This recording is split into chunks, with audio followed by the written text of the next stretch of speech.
오늘의 데일리 뉴스레터에 오신 것을 환영합니다. 1. 한국에서 개발한 엔진입니다. 2. 지진 변화가 일어나고 있습니다. 3. 한국 무기가 좋으니까 사겠습니다. 한번 진실을 알아봅시다. 우리나라의 군용항공기 제조에 대한 기술력과 경험은 크게 성장해왔습니다. 그러나 엔진에 대한 수입 의존도는 여전히 높은 상황입니다. 따라서 대한민국 정부는 국내 엔진 개발에 대한 열망을 꾸준히 밝혀왔습니다. 그리고 최근에는 KF-21 전투기를 비롯한 다양한 전투기 사업에 필요한 엔진 개발 계획이 공개되었습니다. 이러한 계획들은 대한민국이 전투기 개발 분야에서 완전한 자주성을 갖추기 위한 큰 발걸음이라고 할 수 있습니다. 물론 국내에서 전투기급 제트 엔진을 개발하는 것은 그 어떤 것보다도 어려운 일입니다. 그러나 국내 기업들과 정부는 열심히 노력하고 있으며 이제는 국내에서 직접 전투기 엔진을 개발하고 생산하는 능력을 갖추기 위한 기초를 다지고 있습니다. 앞으로도 대한민국의 전투기 엔진 개발 분야는 더욱 발전할 것으로 기대됩니다. 미국으로부터 엔진 부품을 들여와 조립하는 사업을 시작하였습니다. 이를 통해 대한민국은 엔진 조립 기술력을 쌓아가게 되었습니다. 그리고 현재는 KF-21 전투기의 엔진의 주요 핵심 부품만 미국에서 수입하고 있으며 40% 정도만 국내에서 조달하고 있습니다. 현실적으로 국내에서 항공기용 엔진을 직접 설계하고 생산하기는 쉽지 않은 일입니다. 물론 국내에서 항공기용 터보팬 엔진 회사가 없는 것은 아닙니다. 다만 부품 일부만 만들어서 납품하는 협력업체에 불과할 뿐이며 하나의 엔진을 완전히 우리 손으로 설계하고 생산하는 것은 미사일용 터보제트 엔진과 터보팬 엔진만 가능한 실정입니다. 하지만 우리는 그 한계를 극복하기 위해 노력하고 있습니다. 국내 기업들은 열심히 기술 개발을 진행하며 끊임없는 연구와 개발을 통해 더욱 진보한 항공기용 엔진을 만들기 위해 노력하고 있습니다. 이를 목표로 국내 개발이 진행 중인 항공기용 엔진 중 제트 엔진의 경우 5,500파운드급 터보팬 엔진과 1만 파운드 이상급 터보팬 엔진이 있습니다. 이틀 엔진은 모두 무인 항공기에 쓰일 것으로 알려졌으며 5,500파운드급 엔진은 한국형 로열 윙맨으로 불리는 KUS-LW 스텔스 무인기에 1만 파운드급 엔진은 KF-21 전투기와 멈티 비행을 위한 일명 가오리 KUS-FC 스텔스 정찰기에 장착되어 미래 합동작전에서 핵심적인 주축을 담당할 예정입니다. 특히 5,500파운드급 터보팬 엔진은 곧 시제품이 나올 예정이며 올 하반기에 엔진 시험을 착수한다고 알려졌습니다. 시제품이 나왔다는 것은 이미 설계 기술을 확보했다는 걸 의미하며 올해 시험 과정에서 설계치를 얼마나 만족하는지, 한계 영역이 어디인지, 경량화 강성 보강 등 최적화 과정이 진행될 예정입니다. 허나 이것들은 어디까지나 추가적인 과정이고 기본 설계 능력은 이미 확보된 상태라고 보면 됩니다. 지금 개발되고 있는 5,500파운드급 완제 터보팬은 기본 형상이 저바이패스 엔진으로서 주로 고출력, 음속 이상에서 동작하는 걸 목표로 한 군용항공기에 쓰이며 일반적인 전투기에 들어가는 터보팬은 모두 저바이패스 엔진이라고 보면 됩니다. 여기에 더해서 이번에 새롭게 알려진 것이 1만 5,000파운드 추력 전투기급 국산 터보팬 엔진 개발 계획입니다. 5,500파운드급 엔진 이후의 새로운 설계는 이미 시작되었는데요. 작년 22년부터 27년까지 터보팬 엔진 고온화 및 고바이패스 기술 과제가 진행 중인 것으로 확인됩니다. 일단 현재까지 계획은 코어 엔진을 시험 개발한 다음 2027년부터는 코어 엔진을 확장해서 본격적인 터보팬 엔진 실물을 2037년까지 제작하고 인증시험까지 완료한다는 것이 목표입니다. 국방기술연구소가 지난해 발표한 보고서에 따르면 1만 5,000파운드급 엔진을 우선 무인기에 장착해서 여러가지 충분한 테스트를 한 다음 이때 축적된 데이터를 확보한 뒤에 개발 과정을 추가로 거친 후 유인 전투기에 장착할 수 있도록 발전시킬 것으로 보입니다. 이 엔진 개발 프로젝트는 터보팬 엔진의 기본 구성과 함께 터보제트 엔진으로 연료를 연소해 추력을 높인 후 연소기를 장착하여 최대 출력 2만 1,000파운드까지 가능한 전투기급 제트 엔진을 개발하려는 것입니다. 이는 KF-21 전투기에 장착된 제너럴 일렉트릭 F414 엔진과 유사한 성능을 가질 것으로 예상됩니다. 현재 국산 제트 엔진을 장착할 수 있는 국가는 미국, 중국, 러시아, 프랑스밖에는 없습니다. 그래서 이번 엔진 개발 프로젝트는 단순 엔진 개발이 아닌 국가 안보를 위해서도 중요한 과제로 평가됩니다. 현재 일본과 유럽 국가들은 국제 공동 개발을 통해 전투기용 엔진을 개발 중이지만 우리는 국내 기술력으로 세계 최고 수준의 전투기용 엔진 개발을 목표로 삼고 있어 그 의미가 남다릅니다. 그러나 전투기급 제트 엔진을 개발하는 것은 쉬운 일이 아니므로 이번 프로젝트는 큰 도전이 될 것입니다. 하지만 다행히도 사업 진행을 주도할 방위사업청은 국산 터보팬 엔진 개발 도전에 성공하기 위한 준비를 철저히 하고 있습니다. 현재 국가연 등 정부기관에서 진행 중인 국책사업들은 목표치를 매우 보수적으로 설정하는 경향이 있습니다. 그 이유는 국민의 세금을 사용하기 때문에 수익률이 100%가 되어야 하기 때문입니다. 사실 이러한 관행은 국민의 세금이 투입되는 데다 예산을 확보하는 것 또한 쉽지 않아서 한번 삐끗하면 자칫 후속 연구까지 해도 큰 지장을 초래하기 때문입니다. 그래서 과제를 제출할 땐 현재 시점에서 개발 가능한 수준의 목표치를 설정하고 있습니다. 이 때문에 1만 5천 파운드라는 수치는 이미 현재 완성된 기술들을 기반으로 추정한 값으로 15년 후에 저 정도의 출력은 가뿐히 능가할 수밖에 없는 것입니다. 게다가 국방기술진흥연구소에 따르면 1만 5천 파운드 출력을 낼 수 있는 전투기급 제트 엔진의 경우 여객기용 터보팬 엔진으로도 가능한 것으로 이에 맞는 추가 개조가 이뤄지면 약 4만 파운드 출력을 낼 수 있도록 확장이 가능하다고 합니다. 하지만 문제는 전투기급 개발 엔진은 2037년에 완료될 예정이기 때문에 KF-21에 바로 적용하기는 어렵습니다. KF-21위 생산 계획이 2032년에 종료되기 때문입니다. 따라서 KF-21 블록 3에서 사용할 파생형 개발과 양산 계획에 관한 조기 연구가 필요합니다. 또한 T-52나 FA-50을 계속 생산할지 아니면 KF-21 전투기를 보조할 수출용 저가 단발 전투기를 개발할지에 대한 연구도 필요합니다. 또한 전투기급 제트 엔진을 장착한 무인 전투기와 정찰기의 개발도 필요합니다. 이를 병행하여 KF-21 전투기나 T-50을 무인화하는 기술도 연구가 필요해 보입니다. 이러한 기술을 연구한 후 전투기급 터보팬 엔진을 장착하여 테스트하면 무인 전투기의 개발 리스크를 줄일 수 있을 것으로 보입니다. 그리고 이러한 진행 과정이 유인 전투기의 국산 엔진을 적용하는 시간을 크게 줄일 수 있을 것으로 보입니다. 우리는 전투기 엔진의 국산화를 향해 단단한 발걸음을 내딛고 있습니다.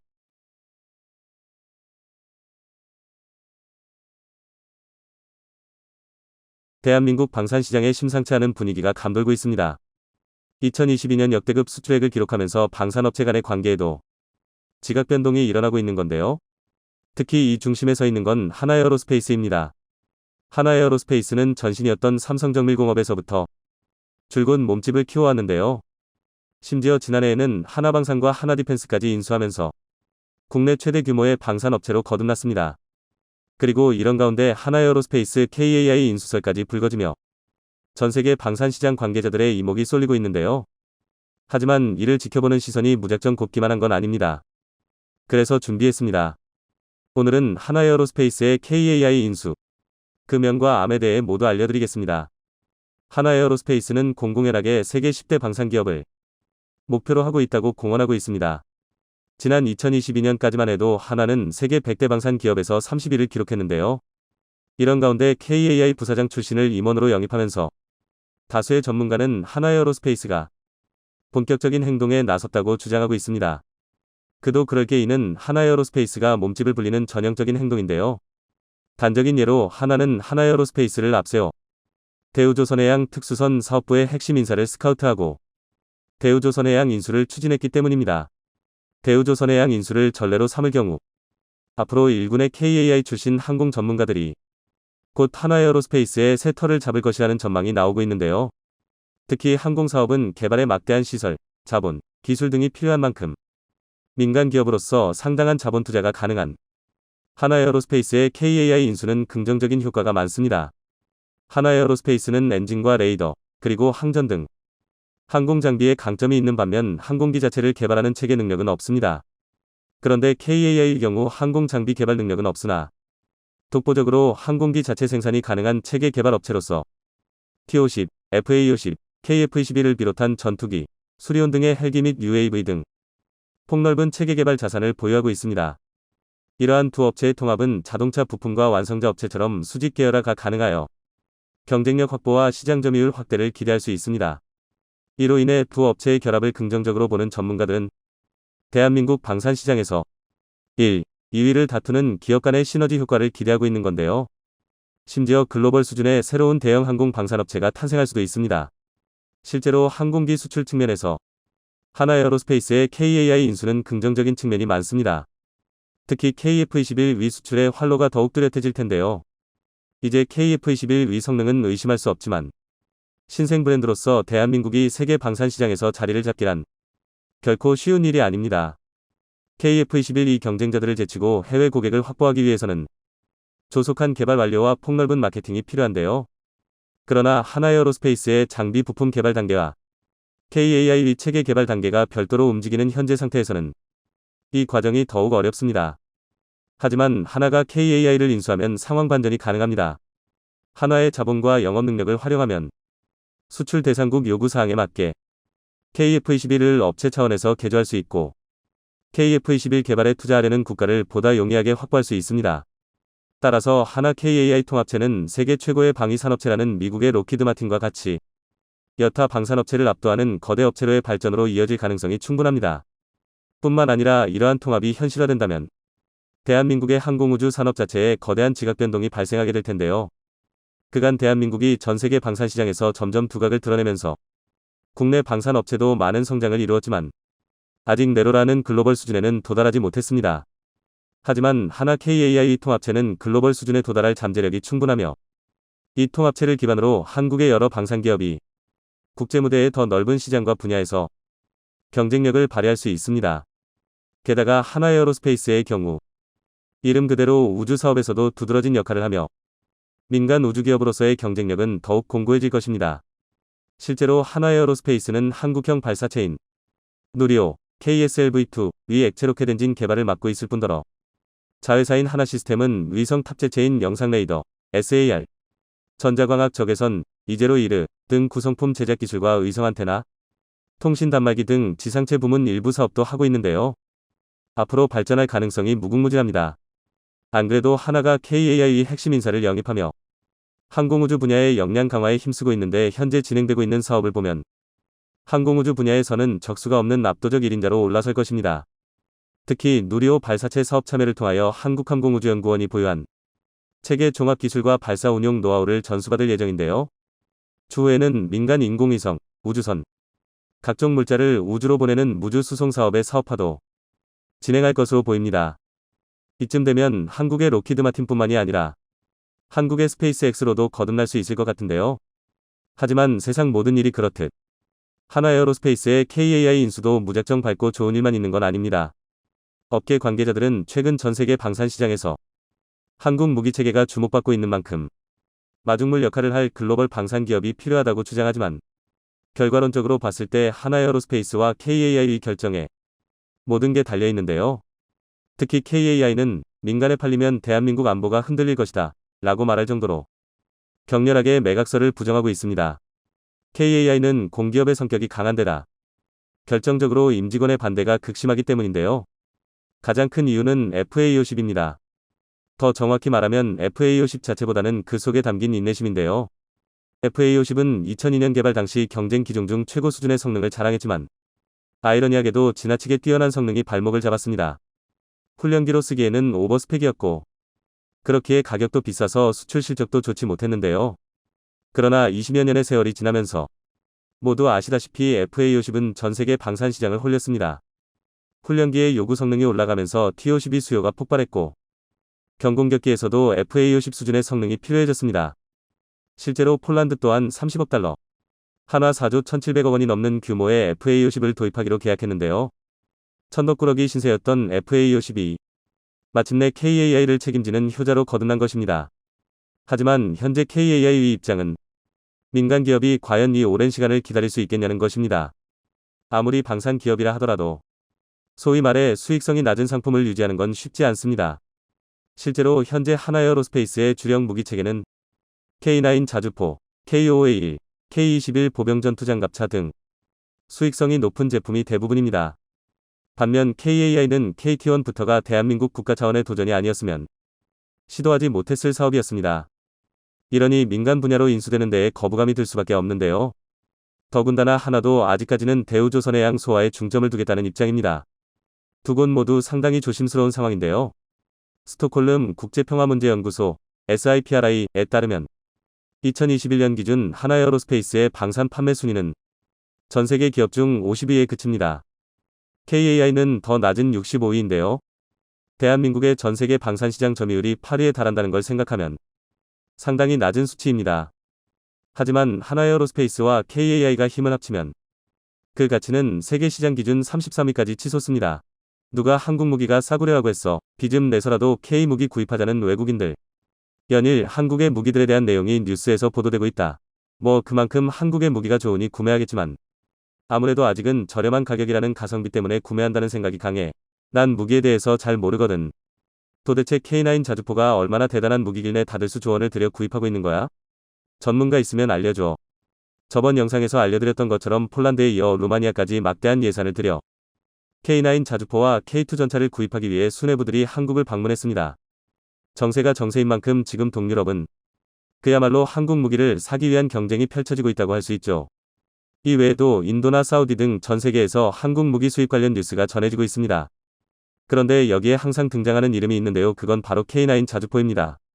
생각보다 한국은 전차와 자주포뿐만 아니라 권총과 소총 그리고 탄약과 포탄까지 매우 다양한 분야에서 무기를 수출하고 있지만 그래도 한국을 대표하는 무기는 바로 K9 자주포라고 할 수 있죠. 그렇다 보니 외국인들 역시 도대체 저게 얼마나 대단한 무기인지에 대한 궁금증이 생길 수밖에 없는 것입니다.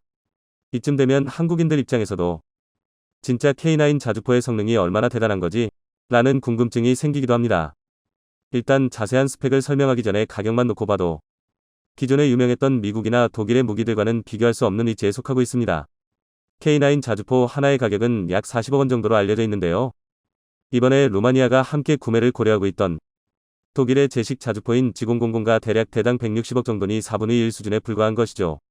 그리고 가장 유명한 미국의 자주곡사포 M109의 경우 240억 원이 넘는 걸로 알려져 있습니다. M109 하나를 살 가격으로 K9 자주포 무려 6문을 구매할 수 있으니 당연히 K9 자주포의 판매가 급증할 수밖에 없는 것입니다. 하지만 일반 생필품이면 모르겠지만 나라와 국민의 안보가 달려있는 무기를 단순히 가격이 저렴하다고 구매할까요? 그건 절대 아닙니다. K9 자주포의 경우 다른 경쟁 모델에 비해 매우 저렴한 편이지만 그에 못지않은 강력한 화력을 보유하고 있습니다. 155mm 52구경장 장포신을 채택하고 있어 최대 사거리가 무려 40km를 넘어가고 있으며 고폭탄의 포갑과 파편까지 막을 수 있는 방어력도 갖추고 있습니다. 게다가 자주포의 생명이라고 할 수 있는 속도 역시 미국과 독일의 모델을 앞지르고 있었습니다. K9 자주포의 총 중량은 47T이고 탑승 인원은 5명인데요. 그럼에도 불구하고 최대 속도 60km로 달릴 수 있다고 합니다. 여기에다가 15초 이내 3발이 발사 가능한 급속 발사 속도도 보유하고 있죠. 믿을 수 없겠지만 가격도 저렴한데 성능까지 다른 경쟁 모델들을 압도하고 있으니 무기 보충이 하루가 시급한 나라들 입장에서는 구매하지 않을 이유가 전혀 없는 것입니다. 실제로 K9 자주포는 세계 자주포 수출 점유율 60%를 차지하고 있다 합니다. 미군에 탄피를 주어서 생계를 유지하던 나라가 불과 70년 만에 세계 점유율 60%를 차지하는 자주포를 만들어내고 있으니 한국인으로서 뿌듯하기도 하고 또 여전히 믿겨지지 않기도 하는데요. 폴란드를 통해 많이 화제가 되고 있어서 그렇지 이미 K9 자주포는 세계 시장에서 왕자 노릇을 하고 있었습니다. K9 자주포는 튀르키예를 시작으로 핀란드, 노르웨이, 인도, 에스토니아, 호주, 이집트, 폴란드 등 전 세계에 1000여 문을 넘게 수출하며 세계 자주포 시장에서 절대 강자로 자리매김하고 있습니다. 이미 세계 시장의 절반 정도를 장악했다는 평을 받고 있는데요. 폴란드 수출 물량이 더해지면 점유율은 68%까지 오릅니다. 자주포의 단순 스펙도 스펙이지만 무엇보다 북한과 대치하고 있는 안보 상황에서 대부분의 무기들을 실전 배치하고 있다는 점도 한국의 무기 구입을 원하는 국가에서는 안심할 수 있는 부분이라고 할 수 있습니다. 한국 육군은 총 1170문의 K9 자주포를 운영하고 있는데 다른 나라의 자주포 현황을 보게 되면 미국 M109 자주포 2239문, 러시아 ES-19 자주포 1734문, 중국 PLZ-45 자주포 1062문 정도입니다. 즉, 한국보다 훨씬 넓은 땅을 가진 나라들과도 견줄 수 있는 상당한 양의 자주포를 한국에서는 실전 운용 중인 것입니다.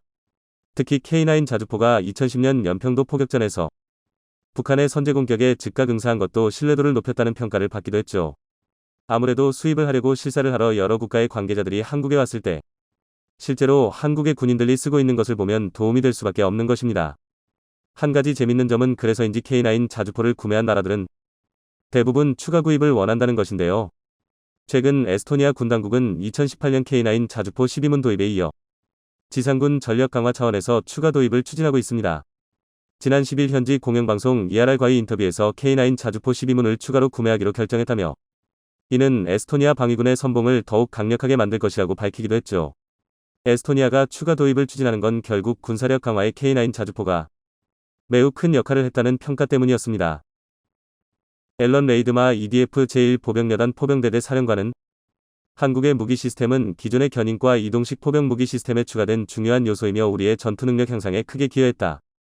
최근 인도 역시 고산지대이자 중국군과 분쟁 지역인 라다크에 K9 자주포를 배치한 이후 100문을 추가로 배치할 예정이라고 하는데요. 중국 위협 증가에 대응할 방안으로 제일 먼저 K9 자주포를 추가로 사들이게 된 것이죠. 이미 300문의 K9 자주포를 도입한 바 있는 인도군은 라다크에서의 성능 평가가 입증되자 중국 제압용으로 배치한다는 계획이라고 합니다.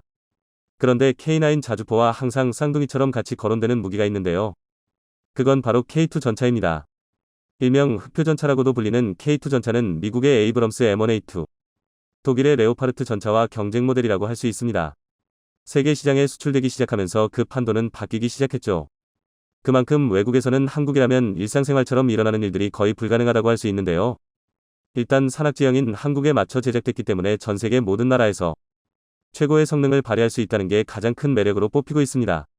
이 외에도 사격 목표 자동 추적과 피하 식별 장치 등 한국이 자랑하는 첨단 시스템까지 모두 탑재되어 있어 한국 무기에 관심이 있는 나라들은 웬만하면 구입 목록에 올려놓는 걸로 알려지고 있습니다.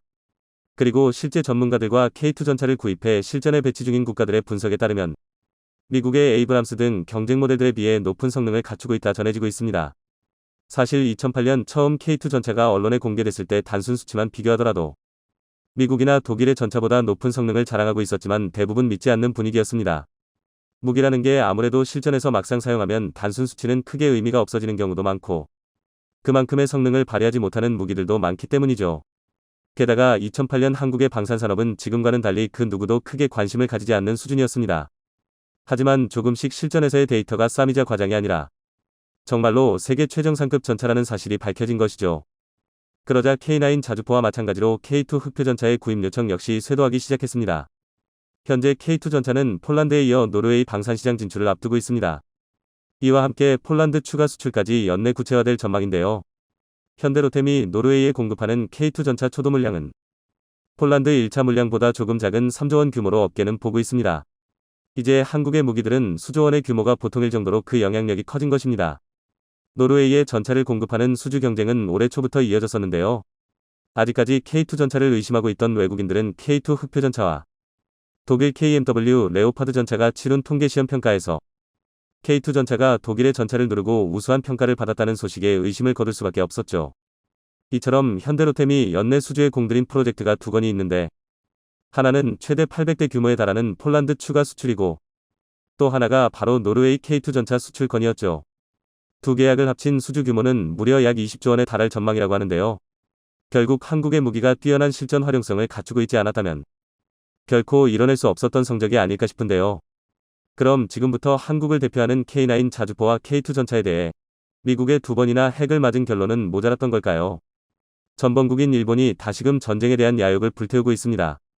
최근 일본 정부가 평화헌법을 개정하고 매년 100조를 투자해 세계 3위의 군사 강국이 되겠다고 선포했습니다. 그런데 다시금 군대로 비상하려던 일본 자위대가 한편의 짧은 동영상에 뒤집어졌다고 합니다. 수천억 원을 들인 자위대의 프로젝트가 사실 첫 단추부터 잘못 깨어졌었다는 게 드러난 건데요. 반면 일본과 다르게 자체 개발로 노선을 들었던 한국의 선택이 결국엔 옳았다는 게 증명되었습니다. 일본의 망상이 실현되긴 어려울 것 같다는 소식 자세히 알아보도록 하겠습니다. 최근 SNS에 충격적인 사고 영상이 올라왔습니다. 다름 아닌 세계 최강의 스텔스기라 불리는 F-35B 전투기가 수직이 착륙 도중 착륙에 실패하는 장면이 포착된 건데요. 속력을 줄이며 지면에 안착하려 했지만 엔진이 정지되지 않아 다시 공중으로 떠오르더니 기술을 바닥에 처박는 아찔한 사고가 일어났었습니다. 사고 직후 파일럿은 긴급 탈출에 성공해 부상을 입지는 않았지만 한 대에 1,100억 원에 달하는 전투기가 착륙하다가 추락해버린 없는 상황이었죠. 현재 정확한 추락 원인을 조사 중이나 F-35B의 고질적인 기체 결함 문제가 아닌가 하는 추측이 나오고 있습니다. 지난 1일에도 일본 오키나와의 가데나 공군기지에서 F-35B 전투기의 랜딩 기어 시스템이 오작동하는 사고가 발생했었는데요. 기체를 견인하는 도중 F-35B의 랜딩 기어가 오작동을 일으켜 기술을 그대로 바닥에 처박게 된 것이었죠. F-35B의 잇따른 사고 소식에 불안한 표정을 감추지 못하고 있는 곳이 있으니 다름 아닌 일본 자위대입니다. 전범국인 주제에 뻔뻔하게 군사력 증강에 나선 일본 뜬 태평양 전쟁 이후 80년 만에 항공모함을 건조하며 다시금 전쟁을 할 수 있는 나라로 부활하겠다는 야욕을 드러내고 있습니다. 게다가 얼마 전에는 일본이 본격적으로 전쟁 가능 국가가 됐음을 선언했습니다. 일본 국가안보 전략을 전면 개정하면서 기존의 최소한의 방어 원칙에서 벗어나 적극적인 반격 능력을 명시하면서 적의 본토까지 타격하는 게 가능해진 것입니다. 이는 전후 75년간 유지되어온 평화헌법이 사실상 무력화되었다는 것을 의미하는데요. 이를 시작으로 대규모 군비 증강에 나선 일본은 향후 2027년까지 세계 3위의 군사대국이 되는 것이 목표라고 발표했습니다. 게다가 일본 방위성 관계자가 일본이 북한을 공격할 때 한국의 허가는 필요하지 않다고 밝혀 논란이 커지고 있습니다. 현재 우리 헌법은 대한민국의 영토를 한반도와 그 부속 도서로 규정하고 있기 때문에 북한은 우리 영토를 무단 점거하고 있는 괴뢰 정부라고 보고 있습니다. 즉 일본이 우리 허락 없이 북한을 공격하겠다는 것은 대한민국의 영토를 무단으로 공격하겠다는 것과 다르지 않은 말이죠. 그러나 일본 방위성은 북한에 대한 반격을 두고 반격 능력 행사는 일본의 자위권 행사로 다른 나라의 허가를 받는 게 아니라 일본이 자체적으로 판단할 일이라고 밝혔습니다. 이는 대한민국이 한반도에 가지고 있는 영유권을 부정하겠다는 것과 다름없는 발언입니다. 일본의 무도한 전쟁 야욕은 동북아시아에 또다시 전란의 불길을 불러일으킬 것으로 우려되고 있습니다. 다시금 군사대국으로 거듭나기 위해 일본이 가장 먼저 추진하고 있는 프로젝트는 항모전단의 재건입니다. 일본 해상자위대는 기존 헬리콥터 모함으로 건조되었던 일본의 이즈모급 함을 항공모함으로 개장하고 좁은 갑판에서도 운용할 수 있도록 F-35B를 함재기로 선택했는데요. 이는 우리나라의 초기 경항모 계획과 일치하는 부분입니다. 그리고 지난 2019년 일본 방위성은 이즈모함의 함재기로 운용할 F-35B 42대를 구매하는 계약에 사인했습니다. 그리고 2021년부터 항공모함으로의 개조가 완료된 이즈모함에 대한 F-35B 운용 적합성 시험을 위해 일본 주둔 미해병 때의 F-35B가 이즈모함에 착함하는 훈련까지 실시되었죠. 이렇게 F-35B 대량 도입을 통해 본격적인 일본 항모전단 구축을 위한 계획이 진행 중이었는데 연달은 사고 소식으로 일본 정부의 속이 뒤들리고 있습니다. 애초에 일본은 F-35 전투기를 이렇게 대량으로 도입할 의도가 없었는데요. 도널드 트럼프가 대통령으로 집권해 있던 당시 미일 무역 불균형 해소 및 국방비 상승 압박을 견디지 못하고 어쩔 수 없이 일본의 F-15J를 전부 F-35B로 대체하기로 결정했었습니다. 그런데 F-35가 명성과는 다르게 심각한 결함 상품이라는 사실이 곳곳에서 드러나고 있습니다. 미국에서 F-35를 도입하면서 거액의 웃돈을 주고 면허 생산권까지 받아낸 일본이지만 지금은 쓰린 속을 부여잡고 있습니다. 게다가 아시아 F-35 생산 거점이란 타이틀이 아무런 이득도 없는 껍데기라는 사실이 폭로되기도 했습니다. 일본은 F-35의 추가 도입을 결정하면서 자국 내 조립을 모두 철회하기로 결정했었는데요. 이는 F-35의 일본 내 생산이 자국 산업엔 도움도 안 되면서 미국에서 구매하는 것보다 비용만 증가한 결과를 가져왔기 때문입니다. F-35 1대를 미국에서 도입하는데 1,000억 원 정도가 드는 반면 일본에서 생산하는 비용은 무려 1,500억 원에 달합니다. 한 F-35 제조 관계자에 따르면 일본에서 F-35를 제조하는 공정은 프라모델을 조립하는 거나 다름없는 과정이라고 합니다. 미국에서 제작된 부품을 가져다가 일본에서 조립만 진행하는 것으로 일본의 기대와는 전혀 다르게 제작되고 있었던 것이죠. 기존의 면허 생산 방식은 점진적으로 기체 부품을 자국산 부품으로 교체하면서 이를 통해 개발 노하우와 발전된 항공 기술을 얻어내는 것이 일반적이었는데요. 이번 F-35 면허 생산에서는 미국이 일본의 어떠한 기술 이전도 허락하지 않은 것이었습니다. 이후에도 여러 차례 일본 정부가 미국 국방부의 F-35 공동개발국으로 승격시켜달라 요청했지만 번번이 거절다했었습니다.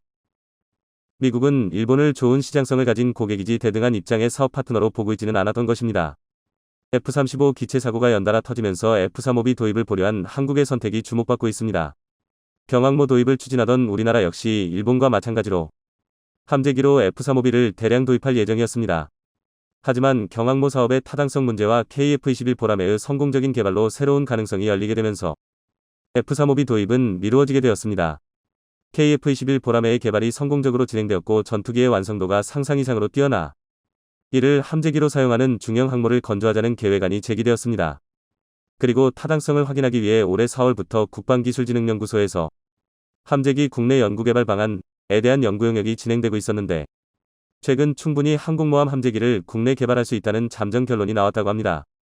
게다가 본 연구에서는 기존의 F-35B를 이용한 경항모 계획보다 KF-21을 함재기로 사용하는 중형 항모가 더욱 바람직하다고 결론 내렸다고 하는데요. 연구에서는 F-35B의 치명적인 단점들을 지적하고 있습니다. 가장 잘 알려진 문제점으로 수직이착륙기라는 특성상 무장과 연료 탑재량이 기존의 F-35A보다 훨씬 적으면서 개발과 정비가 대가다롭다는 점입니다. 게다가 미국이 F-35 전투기에 강력한 기술 보안을 설정해두고 있어 우리 마음대로 정비할 수도 없는 상황입니다. 만일 우리나라가 F-35B 전투기를 창정비하려 해도 호주나 일본으로 보내야 하게 됩니다. 또한 항공모함의 핵심 시설인 비행 브리핑실, 무장 탑재실, 정비실 등의 공간이 특별보안구역으로 설정되어 우리 군이 마음대로 항모를 운용하는 게 불가능해집니다. 거기에 기체의 무장을 마음대로 장착할 선택권조차 없어 작전 능력에도 제한이 걸리게 되죠. 한 대에 1,000억 원이 넘는 전투기를 도입해놓고 그 기능을 전부 활용할 수도 없는 것은 납득하기 힘든 문제입니다. 반면 우리 기술로 제작된 KF-21N에는 운용하는데 어떠한 제약도 발생하지 않습니다.